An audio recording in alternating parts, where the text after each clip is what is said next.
thank you to Rick, who's my supervisor, and all the NOSA volunteers that have already started helping collect data. As you might have heard, I'm based in Sydney, so without the help of these people, we wouldn't even have been able to get the project off the ground. So fire is a natural part of our landscape, and it can often be assumed that all plants are well adapted to these fires. But plants are usually adapted to a specific fire regime. And this can be described as how frequent the fire occurs, how severe these fires are, and what season they occur in. And the reality is that many aspects of the fire regime are changing. And the impacts of changing fire frequency and severity are reasonably understood. However, shifting fire season is still under research. Because of climate change and prescribed burns, fires now occur at nearly all times of the year. So how does this affect our orchids? Terrestrial orchids are a geophyte, which are a special type of resprouting plant that can store their energy in protected buds underground. This allows them to become dormant in the hot, dry months of the year, and also allows them to stay underground if conditions such as rainfall aren't met. Most of our Australian terrestrial orchids are dormant in the summer, which is when most of our wildfires come through. Orchids also have a distinct phenology where they will sprout, accumulate energy, and flower at specific times of the year. So what happens if an early wildfire comes through before our spring flowering orchids have had a chance to set seed? Or what happens if a late fire comes through, just as our orchids are just starting to first pop up? These are the questions that I want to answer during my PhD. Orchids are also unique in that they heavily rely on fungi in the soil. You can see from this diagram that without fungi, they wouldn't be able to germinate, grow, or reproduce. For larger woody plants, fungi colonizes on roots deeper in the soil profile. However, for smaller orchids, fungi usually colonize the roots in the top 10 to 20 centimeters of the soil, where they're more vulnerable to the heat of fire. Orchids generally have a symbiotic relationship with fungi, meaning that orchids will trade carbon and nutrients. This means that if orchids are killed in fire, this also affects the fungi.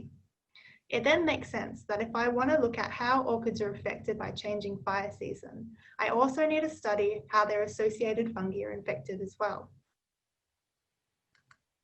One of the biggest limits to researching fire season is that you can't really control when wildfires will occur.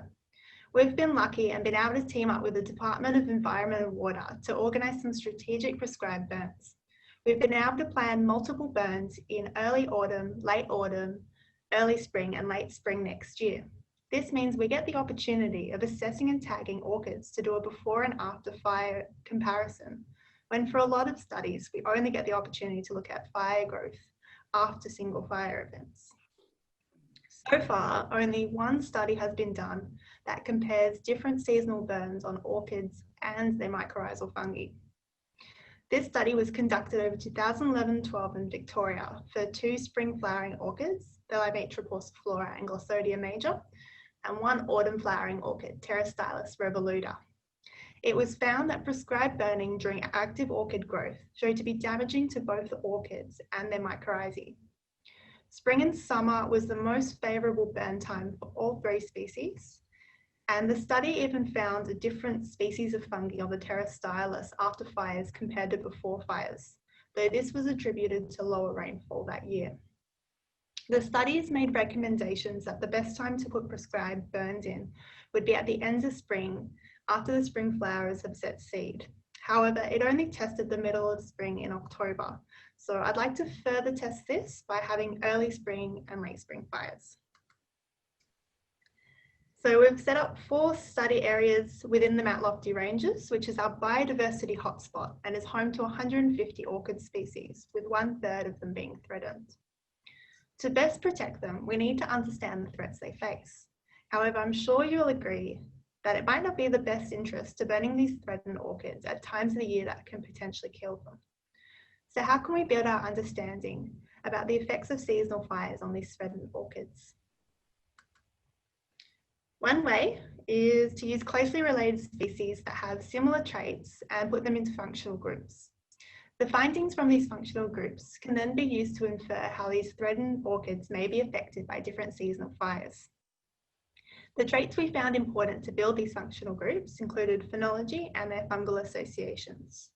Another trait that could be used is pollination syndrome, which will affect the pollination success, but I won't be specifically testing this. As mentioned briefly before, orchids have a specific seasonal life cycle, so it's likely that orchids could be more or less affected by fire depending on what part of the life cycle the orchid is burnt in.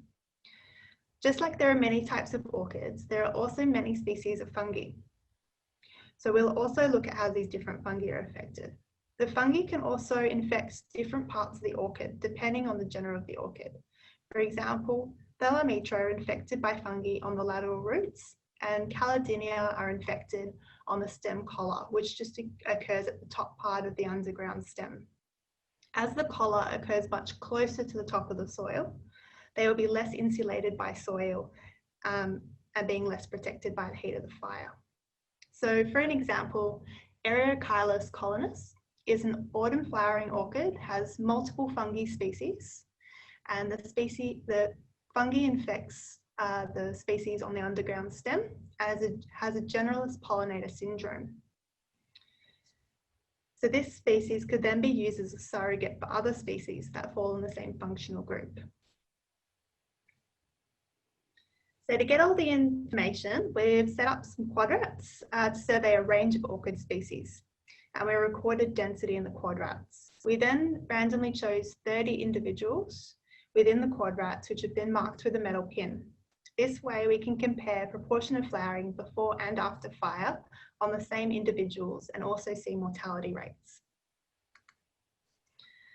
So to determine what fungal species are on the orchids, we have to carefully dig around some orchids and then either cut off some roots or swollen tissue on the underground stem, depending on the species.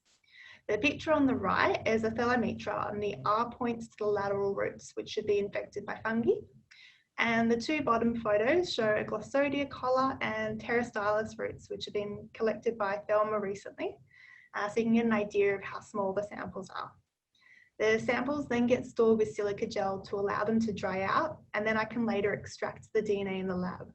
The DNA then gets sent away for analysis, and then I can compare this DNA with DNA that gets collected after the fires.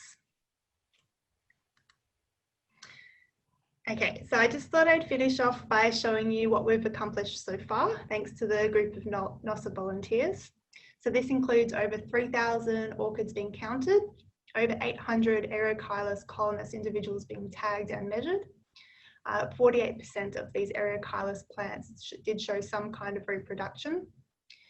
40 fungal samples have been collected, and in the quadrats we found 15 different orchid species.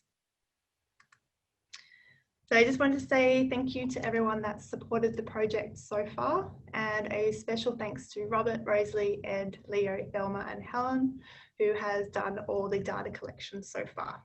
Thank you.